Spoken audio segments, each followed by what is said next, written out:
The president brings his campaign to Tucson. How his message is landing with some Latino voters. Donald Trump, he loved this country a whole lot. More than 200 million miles from Earth, a history-making moment for mankind.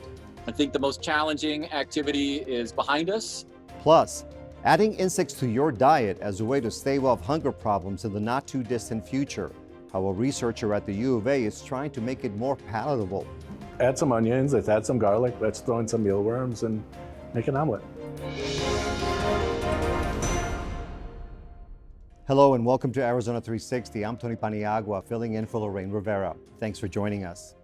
With less than 2 weeks until Election Day and early voting well underway, President Trump rallied supporters in Tucson and Prescott this week. Trump originally planned to speak at Tucson International Airport on October 3rd, but had to postpone because he was diagnosed with COVID-19. On stage, the president talked down the pandemic. The pandemic, it's rounding the turn. Vaccines are coming. And I look fine, don't I? You know. He also talked up Republican Senator Martha McSally, who is in a tight race of her own against Democrat Mark Kelly. And just go out and vote for Martha McSally. Save your Second Amendment.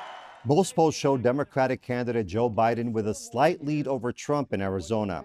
To narrow the gap, part of the president's strategy in the battleground state has focused on engaging Latino voters, who, according to the Pew Research Center, make up nearly a quarter of eligible voters in the state. Here are some of the reasons driving their decisions. Jorge Rivas moved to Arizona more than 30 years ago and eventually settled in Catalina, where he owns Sammy's Mexican Grill. Originally from El Salvador, Rivas came to the United States to escape the violence, insecurity, and uncertainty that he faced in Central America. Having migrated here from a very troubling, a very violent place, and have the opportunity not only to live in a peaceful community, have the opportunity to, start my own business, own my own house, send my kid to college. To me, that is the American dream. Rivas and his family have supported Donald Trump since he was a candidate in 2016. You can tell that the man, Donald Trump, he loved this country a whole lot. You can feel it, you can see it. And to me, I feel a connection of love for the nation between the president and I, and I'm sure it will be the same for a lot of people. They even faced backlash when they went public with their support. But Trump came to their defense with his own endorsement of the restaurant on Twitter, and like-minded residents have been backing Rivas and his business ever since. That's good. A lot of people are probably afraid to come out and say that. That's why hopefully Trump wins by a landslide. During Trump's most recent visit to Arizona, the Rivas family watched from behind the podium. Rivas says Republicans share his values about religion, two-parent households, and other issues that are important to him. He makes sure to lock up his property at the restaurant because of thefts in the past. I support the president's idea of law and order. I know that there are injustices still in this country, but breaking someone's windows, breaking into their property, stealing anything that you can find, and running away with it, and saying that that's justice, that's not justice. That's looting. That's committing a crime. I ran on a climate action plan. For Tucson Mayor Regina Romero, the Democratic Party is much more representative of her values. Her parents were farm-working immigrants from Mexico, but she was born in this country and registered to vote before her family became naturalized citizens. Her father always paid close attention to politics on both sides of the border, and she remembers hearing his advice. The thing he said to me was, Regina, I want you to register to vote.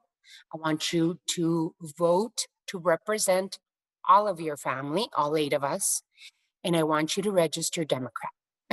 And so I've been a lifelong Democrat, and I believe in the guiding principles of the Democratic Party, that they want to serve working families and that the policies they advocate for help women and children and seniors and people of color and low-income communities throughout our country. So believed in the Democrats, and I believe in Joe Biden and Kamala Harris as pushing the same guiding principles that I believe in.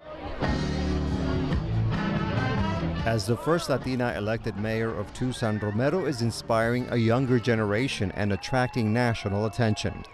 During an interview with MSNBC ahead of the president's Tucson visit, she pointed out what he said about some Mexicans. From the very beginning, when he declared his candidacy for president of the United States, he called families like mine that immigrated to the United States from Mexico rapists and murderers, and Mexico sending its worst. When in reality, my parents moved to the United States and immigrated all of the family with the great hope of having a better life for their kids. Regina Romero and Jorge Rivas are living their versions of the American dream, but both agree that neither party should take this growing demographic for granted, a group whose electoral impact is expected to increase in 2020 and beyond. A reminder that you can find more elections coverage online. Visit azpm.org/yourvote for complete coverage, including important voting deadlines and a guide to the candidates and issues that appear on your ballot.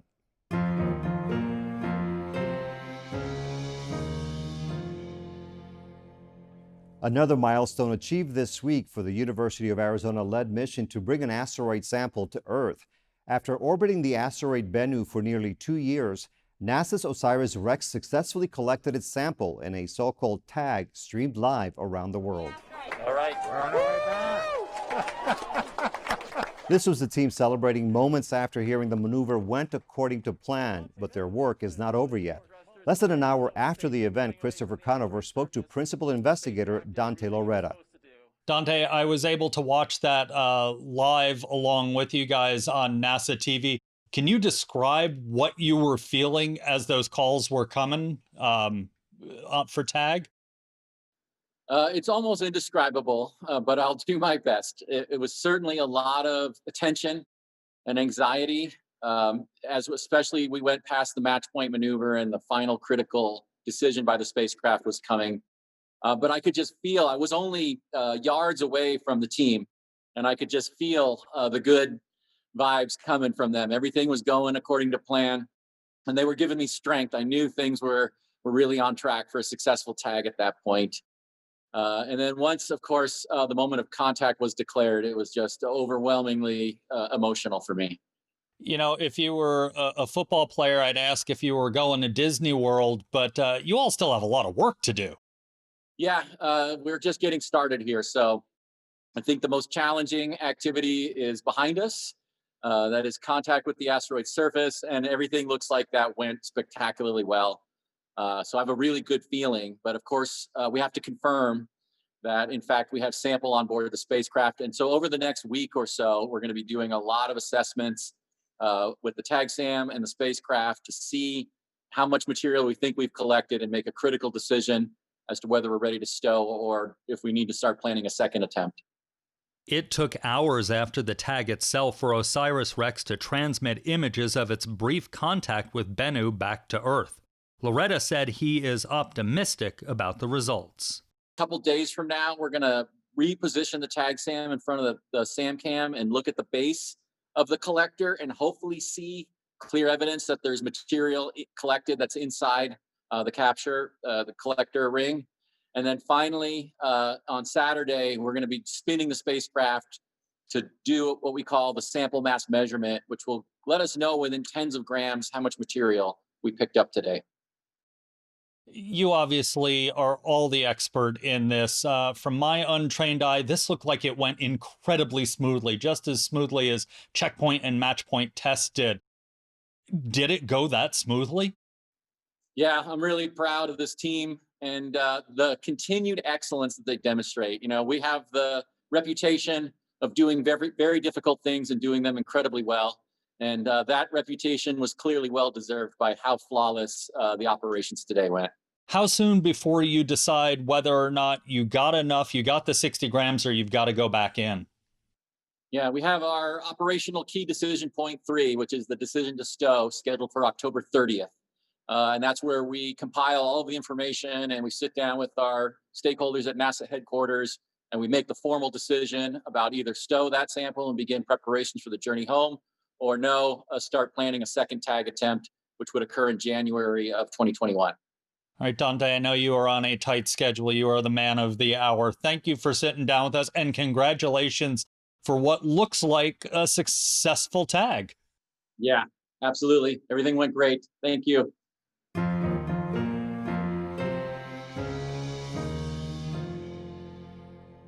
Collection for the 2020 census ended this month. Early on, the state worked with the U.S. Census Bureau to encourage participation. That included creating the Arizona Complete Count Committee. Its efforts included outreach in traditionally undercounted areas and adapting to new conditions because of the pandemic. We discussed these issues with the committee's executive director, Alec Thompson. One challenge that we kind of knew we were facing even pre-pandemic was that level of connectivity, right? And the census is primarily done, or this year was primarily done online. And so we really worked to emphasize the ability of those communities to self-respond, be it by phone, by mail, or online. Those are not the only traditionally undercounted communities in Arizona. We know that non-native English speakers, for example, are a challenge, are often challenged with the count, as well as multifamily residents. I mean, there truly is a wide variety of individuals across ethnic backgrounds, across geographic boundaries that are traditionally undercounted. And so that's why these targeted strategies to reach those communities were such a critical part of this effort. And what about the immigrant community? Specifically, we hear so much about how some people are concerned about people who were not here documented or here without the proper documentation. That was not a question that was asked, but do you think there was fear in that community? You know, I think it was definitely a priority for us to remain focused on the message that every Arizonan counts. And when we say that, we mean everyone that's living in the state should be included in the census. Because if you're living in Arizona, you're using our roads. Often maybe you have a mixed status household, then your children are going to the schools. So our message was always focused on, if you're in Arizona, respond to the census and make sure you count everyone that's living with you. I think we did a really good job of also making this campaign, this website, et cetera, fully bilingual, and making sure that individuals knew that it was safe to respond to the census. So as much as we focused on the importance of the census, we also focused on the fact that it's safe to respond. And how important are the ramifications of people being counted, the consequences of either participating or not participating in the census count? Yeah, I mean, we know that a complete census count will impact the next decade in Arizona, and so we know that more than $3,000 per person every year is at stake for someone who either responds or doesn't respond. And we want to make sure that we have that funding that we need to preserve the services that Arizonans expect. Conservative estimates tell us that with just a 1% undercount, we're looking at a loss of about $620 million over the next decade. So that's a really big number, and that's a really big impact for Arizona. In addition to that, I think something that we don't talk about as much as the redistricting portion of this and how impactful that is, that Arizona stands to gain an additional congressional seat. When will we know if we do get an additional federal legislative district, and when the Arizona Redistricting Commission will join forces or convene again to talk about those districts?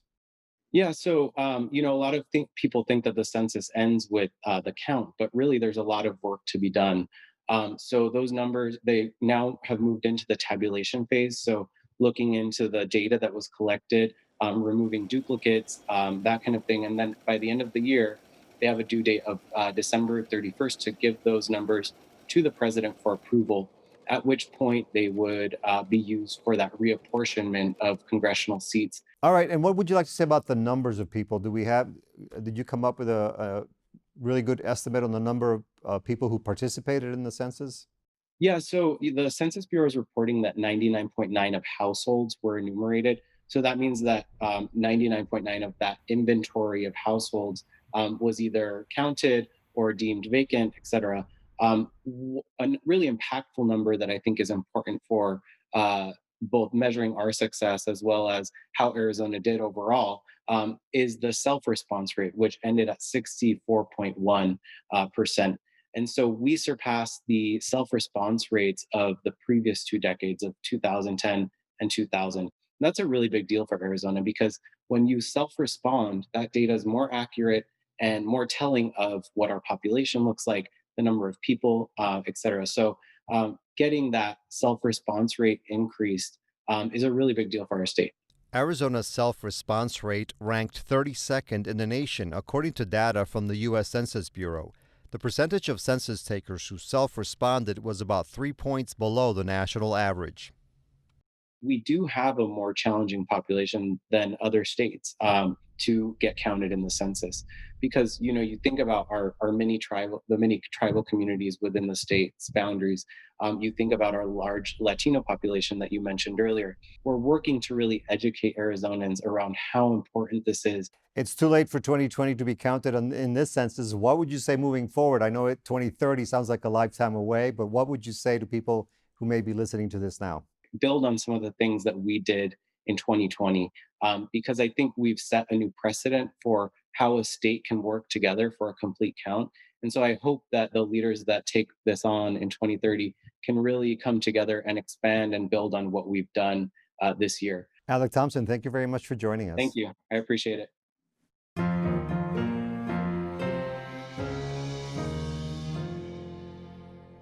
Back in March, shortly after the pandemic was first declared, organizations everywhere quickly adapted their services to slow the spread of COVID-19. That included the Community Food Bank of Southern Arizona, which not only switched to drive-through service, but also put out a call for volunteers as it anticipated growing demand for help. This week, we checked back in with CEO Michael McDonald to discuss how those needs have evolved. As it coming up on 7 months, we lose track of time. It's like living Groundhog Day every day. We just got so many people in need. We're still seeing so many people out of work or who've lost jobs, been furloughed, and they just need some support. So at all of our locations, at least twice, if not more times a week, we've got hundreds of people lining up, socially distanced in their cars, to be safe, and we are providing about 100 pounds worth of food every time they visit. And Michael, I know that originally you started doing some distributions there at your main community food center location, but then you had to move, as you say, somewhere else. Can you talk to us about that, please? We have had to move from our large country club location to Keno Sports Stadium just because we can't accommodate 1,500 cars in a day. And that's what we've been seeing through the pandemic. It varies by the time of month. It varied when the federal government provided more unemployment insurance. That has gone away, or at least that level. And so that impacts people's food budget. On any given day, it's 30% more people or 50% more people coming in for food. And the people that are showing up, do they represent different demographics of the community, or is it a certain group of people that you're seeing? Well, prior to the pandemic, we still had very low wages here in Southern Arizona, which disproportionately impact communities of color. And so we see a lot of folks still struggling to make ends meet during the pandemic. We've certainly seen folks who've never used a food bank, and they tell us that. Folks who had better employment, higher job wages, and have lost those wages or the hours. About 4 times the number of new visits than we've ever seen before. And what are the requirements? For example, if I have never had to use your services and all of a sudden I need them, how do I go about the process? We're here to serve everyone. If you just show up and say, I need help, you're going to get help. There's really no requirements. You can be from any walk of life. You just need some food assistance. We have food for you. And of course, you also depend heavily on volunteers. Is that still the case? It really is. And during the beginning of the pandemic, we wanted our volunteers to shelter in place and stay safe. We have asked people to come back. So if you feel like your health is in good shape and you can be outdoors for 2 to 5 hours a day, we've got work for you. We need your help. The community needs your help because there's so many people in need.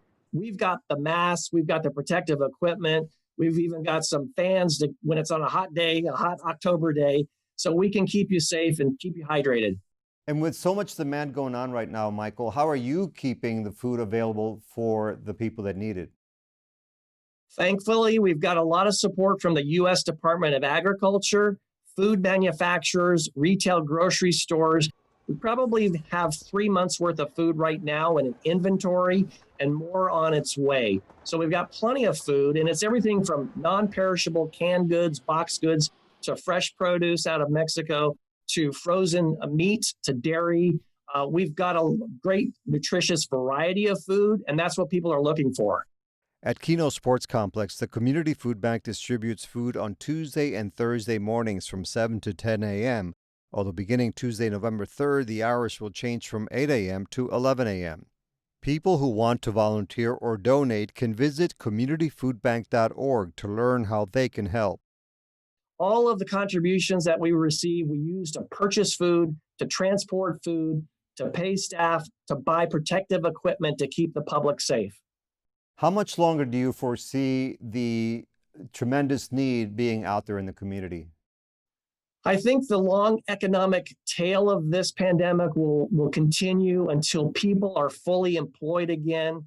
And that's going to take probably longer than to get a vaccine for everyone. So we anticipate that through the balance of this calendar year and well into next calendar year, people are going to need food assistance like they never have before. And of course, everybody's hoping for that vaccine and that the economy will get back on track. That's right. That's right. I think food insecurity is sort of the canary in the coal mine.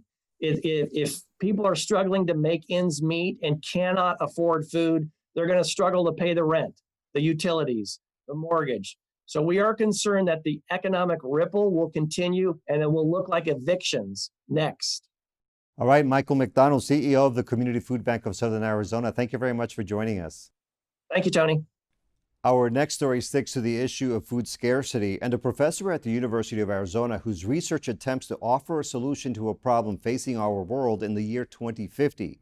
One thing to note, we filmed this story late last year prior to the pandemic. About 7.8 billion people share our planet today.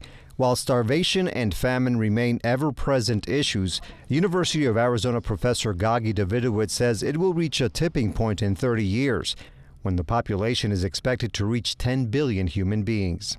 At that point, the world cannot produce enough protein to sustain 10 billion people. At the College of Agriculture and Life Sciences, Davidowitz is developing what he sees as an obvious alternative to traditional protein sources: insects. What do insects do for you? It's what gets me up in the morning. And I know it's nutritious. I've read some of your research about the benefits of eating, let's say, grasshoppers over steak or chicken. That's correct. So insects are very high in protein. They have built-in fiber, the exoskeleton, which vertebrate livestock doesn't, so you can put away the Metamucil. And the lipids that they have, the fats that they have, are healthy fats. An insect physiologist and evolutionary biologist, Davidowitz knows insects as a food source isn't new. By his own research, 80% of all nations accept it culturally, mostly in Eastern countries. But recent trends indicate Western consumers are also working up an appetite for bug-based products. A report from Barclays Investment Bank in London estimates the edible insect industry will generate billions of dollars by 2030. All the research that we're doing, people are moving more and more to accepting insects as a potential source of protein. And there's two big ways to do it. One is educating the public. A second is you grind it up into a powder and it's an ingredient in the food so you don't notice it's an insect. Davidowitz sees an opportunity to add bugs from the Sonoran Desert to the menu. At the college, he and his researchers are devising ways to harvest about a dozen native insect species. Their methods also aim to address other environmental issues. They include a concept known as vertical farming, which can drastically reduce the land and resources needed to yield high amounts of protein. When you're rearing livestock, it's a monolayer. You can only grow them on one layer, but with insects, you can go vertical. In here, we're going up 12, 14 layers, but in a warehouse, you can go up 100 layers if you have the equipment to handle that.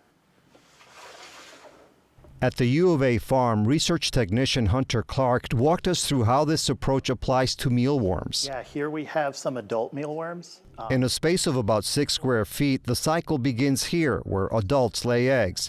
Hatch larvae grow in separate bins. These are full-size mealworms that we're currently processing to turn into human food. Some are set aside so they can develop into pupae. These are the cocoon phase that the adults will crawl out of in a week to 2 weeks. Adult beetles then continue the cycle. Sustainability also factors into what Davidowitz and his team feed their insects. They work with farmers to obtain produce that would otherwise end up in a landfill. 30 to 40% of all the food that's produced in the United States gets thrown into the landfill. 30 to 40%.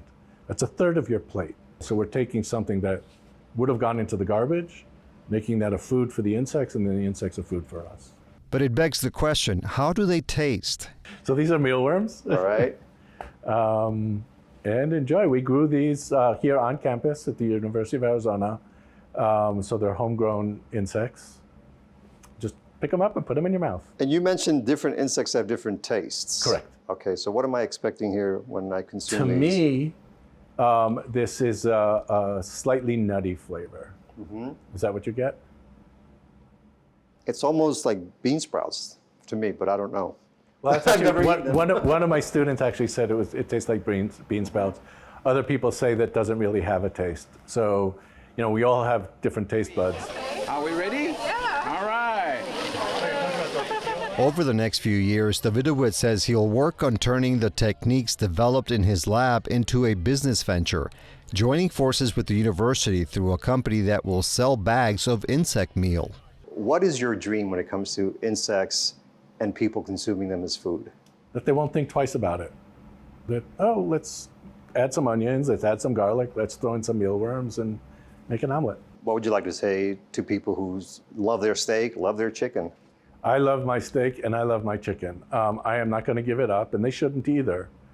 I think it will make a big difference if part of the diet becomes other sources of protein, not necessarily insects. It could also be plants. But you like your steaks, eat your steaks. But if we can reduce the amount of steaks overall, that will have a big impact on the environment. That's all for now, and thank you for joining us. We'll be back next week with an hour-long episode previewing Election Day. To get in touch, visit us on social media or send an email to Arizona360@azpm.org and let us know what you think. Until next time, I'm Tony Paniagua. Thank you.